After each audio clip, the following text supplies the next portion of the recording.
What are we saying then? Here we go. Podcast episode 4, is it? 3, 4? It's got to be 4. No, it's 4 because we've done 2 in Cyprus. But yeah, today we're going to be talking about more of the return to sports side of stuff. We're going to be playing around with a concept where I've written down 3 of the most important things that I think we should talk about. Kadeem's put 3 of the most important things that he thinks we should talk about. And we're just going to go through them and briefly cover them and then see what comes out. Because we can't go through the whole depth of the entire return to sport thing in just like 20, 30 minutes. So we're just going to try and cover the most important points. If we miss anything, we might miss something. We might have something slip our mind. So don't take this as absolute gospel. This is just everything I need to do, but it's going to definitely point you in the right direction. Yeah. So what are you saying, Kadeem? How are you doing? I'm doing good. I'm excited for this one today. And I think we just start like right away with, I'd be interested, your number one most important thing to nail down in regards to return to sport. Yeah, so we get so many people coming to us that are 8-9 months post surgery. So my doctor said I can do this now. My doctor said I'm able to go back to playing football. It's like, okay, cool. So we'll get him in and we'll do a structural balance assessment. And that structural balance assessment literally sees, okay, how strong is the knee in certain lifts? How strong is the entire... So structural balance, I don't know if anyone's heard this concept, but it pretty much means that all of your body is built in balance. So we have ankle standards, your tib needs to be this strong, your calf needs to be this strong. We have knee standards, this lift needs to be this strong. And we're building our body in balance so we can actually see where people are. So people come to us like 9 months, whatever, and they'll be like, yeah, I'm ready to start returning to sport. Like, I want to come do it with you guys.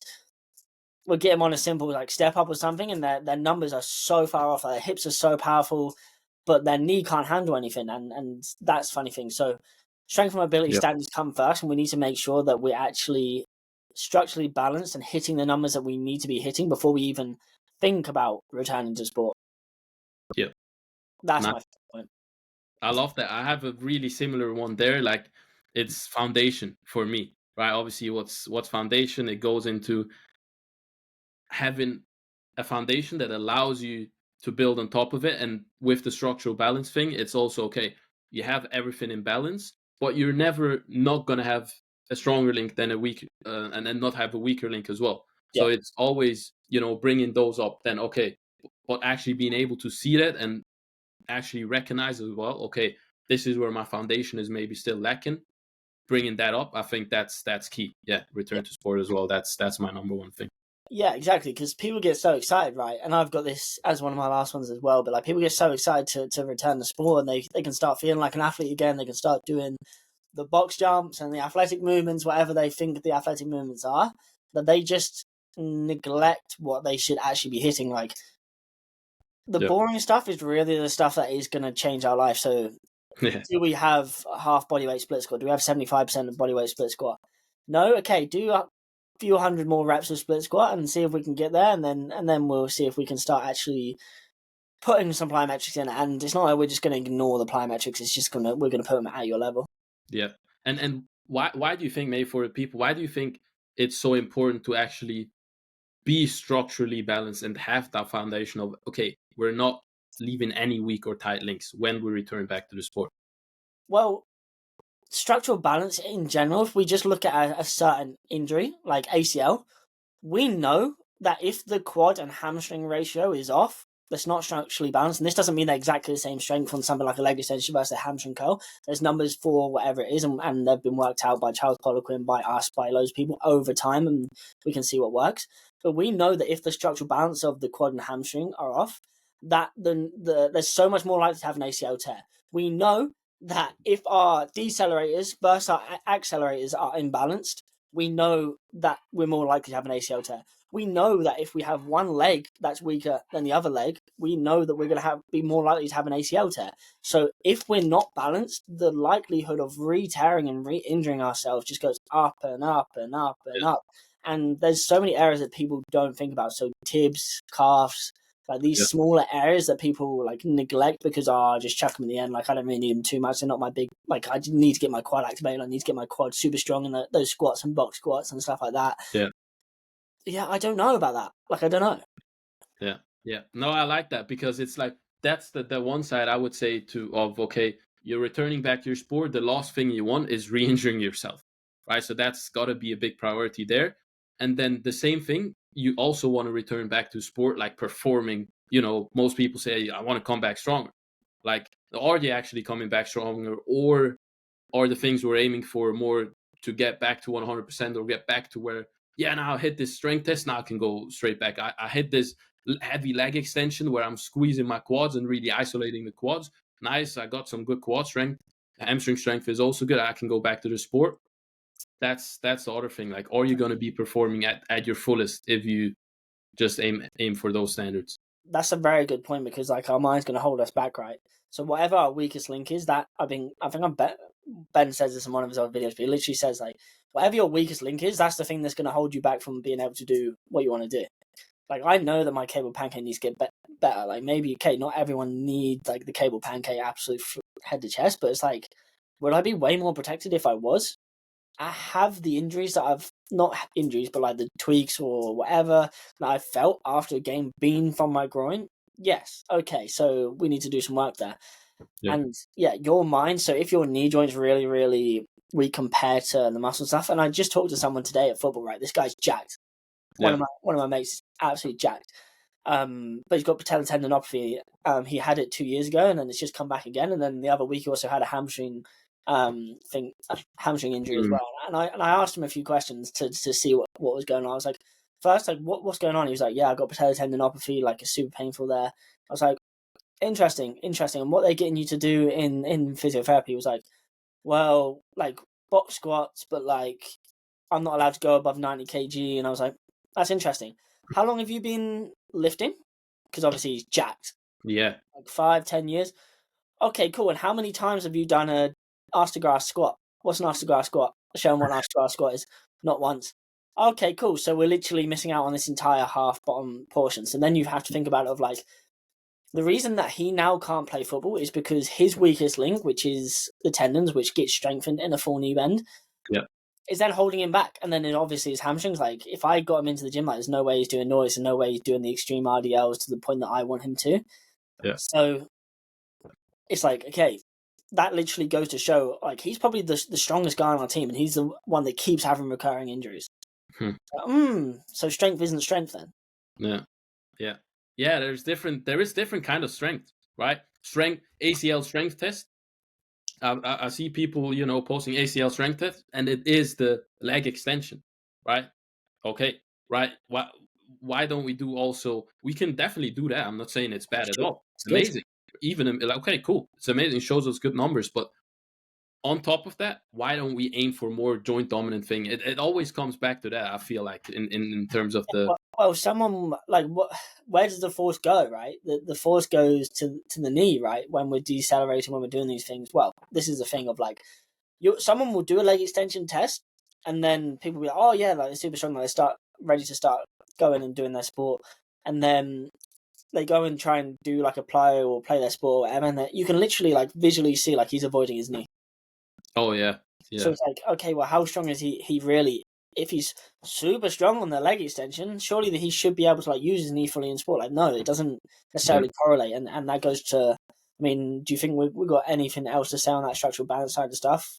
I think that could go right into my second point. To be honest, same. What's your second point? My second point is really focusing on force absorption, like actually being like, it goes into the same thing of structurally balanced. Like, if you're structurally balanced, you should be able to absorb as much force as you're producing, but really putting more emphasis on that, I think is needed, right? It's just looking at what happens nowadays, like with the injuries, okay, non-contact, decelerating, like there's more decelerations being performed in soccer, for example. In football, high intensity decelerations are performed more frequently than high intensity accelerations, right? So they need even more work, right? And I think putting more emphasis on that, actually reaching those elite standards there, that's a second thing. Even once we have the structural balance, I would still look at that in terms of, okay, plyometrics as well, right? Are you doing because when you're returning back to the sport, you have plyometrics. Are you actually not just jumping up to a box, but actually landing as well? Are you able to rebound, right? Bounce. I think what was it? The pentahop, single leg pentahop. That's what Charles Poliquin called it. Pentahop and pentabound, like. Yeah, I think that could be an amazing test, right? Just to see, and if you've never done it, like it's literally, You'll yeah, feel so unathletic if you've never done it before, and you try to do that pen bound, and you've never done any pliers or anything like this. Like, yeah, and yeah, it's an amazing way to test. yeah, I had something slightly different because when I was thinking about the deceleration stuff, I understand your point about the pliers there. Like, it makes a lot of sense. That's a very good one to have in there. I was kind of thinking about that in my structural balance assessment of like yeah. acceleration versus deceleration, but with the pliers, like 100%. My second one was building activities up in the same way that you would with your strength mobility. Okay, yeah. So it's like we get people doing like calf jumps in like month 4, month 3, like, and it's like super little. Like literally, calf jumps can literally just be like hopping a tiny bit. Like it's not going to hurt you. Like how many steps do you do? Like technically, like a walk is a really low level applier. Hmm. So then it's like, okay, if we can start doing some calf jumps and we can build it from that point of like, we can do this really small plyo to something super intense, or we can do 10 seconds of kicking the ball against a wall. Like, oh, I can't play football. I'm not back to football. Are you Yeah. not? Okay, have you even tried like kicking a ball once? No, because I know I'm not back. Well, go kick a ball for 5 seconds. Kick one. If you improve, like if you go up one kick against a wall every single day, like we're rolling. Like just do 10 seconds against a wall. Cool. Like you're back to football. Like you're there. Like this, and then we'll go 20 kicks, and then we go 30, and then we go 40. Then we might do a little bit of dribbling, just walking, dribbling. Then we Hmm. might do a little bit of something else, a little bit of something else. But it's like you have to really think about building it up in the same way as you do as your strength and mobility. You can't just build your strength and mobility and then be like, to a certain extent, like there is some overlap of like the stronger and more mobile you get, Yeah, like the more resilient you will be in the other stuff. But you can't just start sprinting 100%. yeah, Like yeah, there probably is a level of like if you've got like 40 Nordics and you've got like double body weight RDL and you're like absolutely rolling, then like sprinting, like you might be like good to like start sprinting 100% because your hamstrings like have that kind of tolerance built up. But again, like even there, it's like really like it could not, and it also is really rare for someone to even get near those standards. So I can't expect someone to get there. So it's like, okay, why don't we sprint at 10%, 20%, 30%, 40%, 50%, and build it up in the same way? People just start sprinting yeah, and be like, I can either sprint or I can't sprint. It's like, yeah, no, what level can you sprint at? yeah, So yeah. that was my point. Now I love that. I love that because it's with people are passionate about their sport. They want to get back as soon as possible, and that's really where, if I talk to people or even just knowing myself as well, like I'm going to the football pitch. Maybe my plan is to just do some calf jumps, just do some, just do some passing, do some light stuff because I'm building up. But then someone else calls me, hey, look, you want to play football? And then you're like, oh man, I'm already here. Like, why don't I just play football and say, yeah, I'll do 10 minutes. It ends up being 20, 30. And Mm, then, like you imagine something happens. Like, it could be okay, nothing happens, but if something happens, it's definitely okay. Look, you haven't really stuck to the plan. You haven't really stuck to the progression. And the thing is, it's easier to do with, right, this sports stuff because you could just go and run. Like you can't just go and squat so much heavier suddenly because you simply wouldn't, be able to move the weight. But then with the running and the actually being back on the pitch, like you're already there. Like, but you need to limit yourself, and I found that really important, like actually holding yourself accountable there and just being, look, like I've built up to this over time, I took the time now this long, let's just nail down this last step as well. yeah, that's the power of saying no, right? Like I Yeah, just the book that's called The Power of No. But like any result that you want, like it's behind a bunch of no's. If you keep saying yes to everything, for example, if you're trying to lose weight, if your friends call you, hey mate, we're going to the cinema, you want to come? Oh, you want to buy some chocolate? Like we can share a pack of chocolate. Oh yeah, cool. Okay, it's one day. Another day. Oh, you wanna head to the pub tonight? Me and the boys are going. Yeah, I'll come to the pub. Like next day. yeah, Oh, we're gonna do this. We're gonna like go out for a bite to eat here and there, or whatever. If you can say no to those things, you're gonna lose weight. yeah, Like, okay, we're human. Like, you want to feel good, do all this stuff. There can be compromises in terms of like go to the cinema, but maybe have dates and butter. Like, Yeah, yeah, but then it's like, how much do you want to lose weight? How much do you value getting back to sport versus some time in the pub with your mates, or the yeah. drink It's like of delayed alcohol away from the gratification. pub Like, and the time with the mates? Like, yeah, go have Diet Coke. Like, I literally just went out for family meal. People were drinking beers and stuff. I just had Diet Coke. yeah, yeah, Like, we're chilling. yeah. So, Absolutely. Like, apart it's from delayed gratification. Like, yeah, you have like we all know like how much it means for us to actually be able to enjoy the sport we love again, and you can create that beautiful picture in your mind. But then somehow sometimes still, because we're living in the present moment, we're like, oh look, this is not here yet, let's, like, oh, I can do this, indulge in something that gives the instant gratification. And obviously with all the results you're looking to get, that's a big thing, obviously holding people back, which is and unfortunate. I think that goes into some of my last point of what I wanted to discuss. But yeah, what do you think? Is there one something to add on what this one, on the one last thing second I one? just want is to talk about that. I completely gone from my mind. So you just go for the third thing, and I'll remember it. Wait, what do you mean? Like, it's gone from my mind what I was going to say. Your So third one?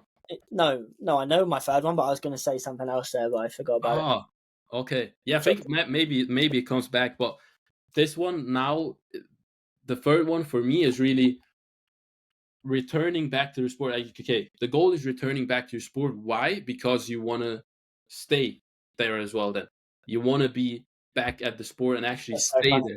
That's mine as well. Stay in Really? sport, not return to sport. Yeah, I love it, man. It's good stuff. And it's like, what can you actually like?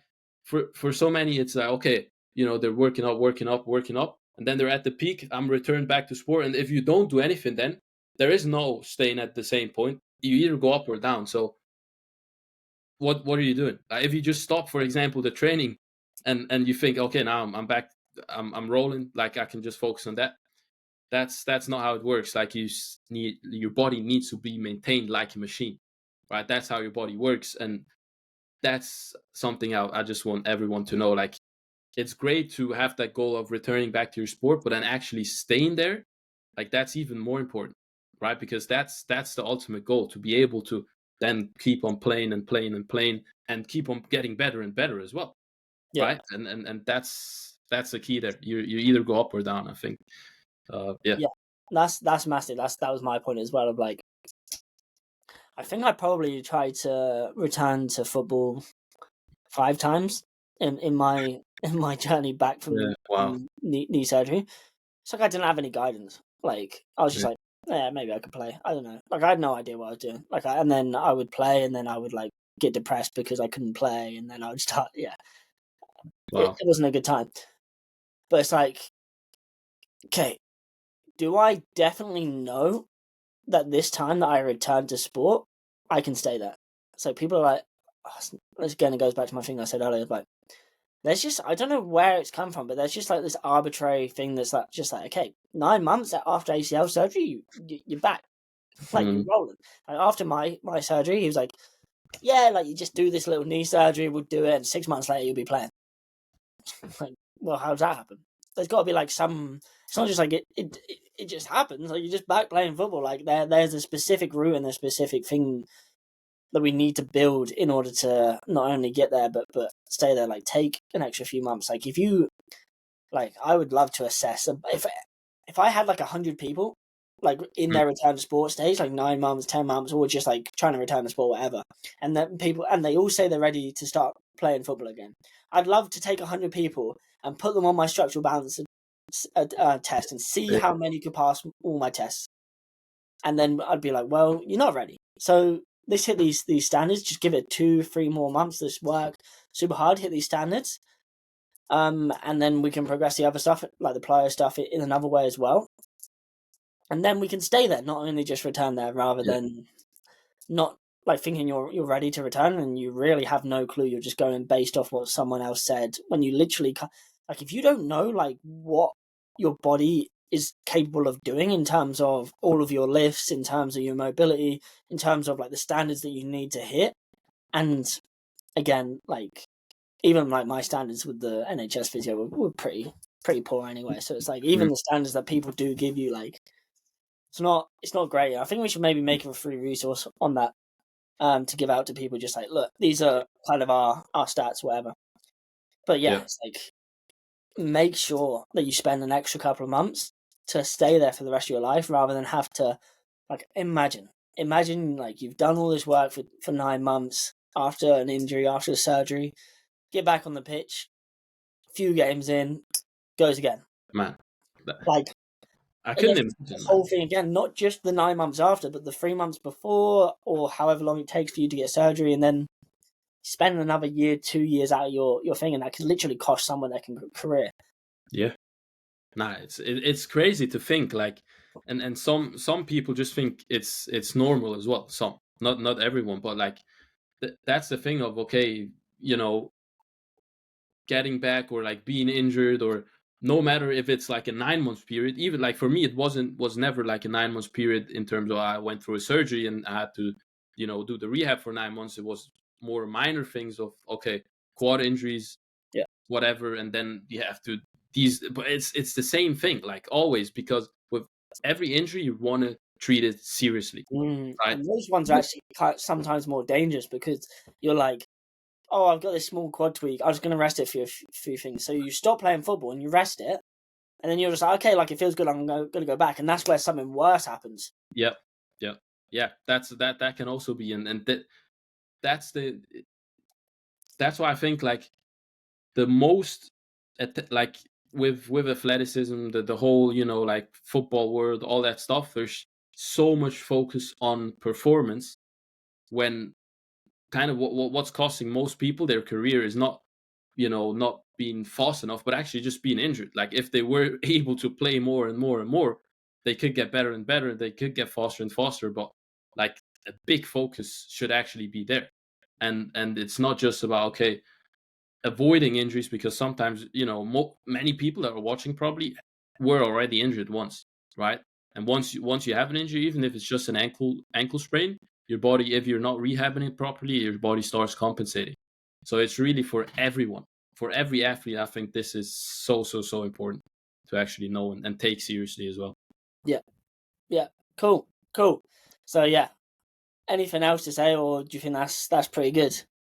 That's good. Like if people nail down the foundation structural balance test, actually, yeah, knowing where you at. I mean, people So, love the strength test because they then get this reassurance of like, they get reassured of, okay, yeah, I've actually got the strength now. They got oh, like sometimes people think, yeah, I hit the strength test. They're still in pain, but they still think, yeah, I'm good because I hit the strength test. It makes, yeah, it's yeah. The thing is, as well, is like they have a test like every like maybe like once a month. Is like and they'll be like, okay, this is my test. It's like, no, every single session's a test. yeah, Like, how much weight did you put on the split squat, and what was the form like, and how many reps did you get? Okay, that's a test. Okay, cool. mm, How many reps and sets and weight did you hit on the Poliquin step up? That's a test. How many calf jumps did you do? How long did you kick the football for? This it's all tests. It's all numbers. This yeah, track every single like what are we saying? Like I'm not testing like once a month. I'm testing every single day. yeah, Like these are the tests. yeah. Yeah, and that's how we can, also make kind of the fastest progress possible. What I see often is like that, okay, you have tests every month, and that's where you get tested, but what are you doing in between that? You don't really know. You're just, kind of guessing around. But like if you can test every week, or if you can test every day, see how you're doing. Like that's just going to give you more possibilities to adjust things, to overcome certain obstacles, to see, oh, this is where we're still weak, and we can just make it more effective as well. Yeah. But Yeah. yeah, nice. 100%. So first one is that structural balance assessment slash Cadines was kind of the building the foundations. Yeah, And then second one for me is building activities in the same way as you would in the gym. So my example of start kicking the ball against the I wall like that one. Yeah, twice. Yours was let's get extra work on the decelerating, not just the accelerating. So don't just focus on the box jumps and box squats. It's yeah, focus on the depth jumps or the stuff that's going to be able to rebound. yeah, That absorption of yeah, force rather than just producing it. Then our third one, which we both had the same, was then stay in sport rather than return to sport. So I yeah, think those are pretty good for a 20-minute pod. yeah. 100%. And See gold you next rush. week then. Amazing.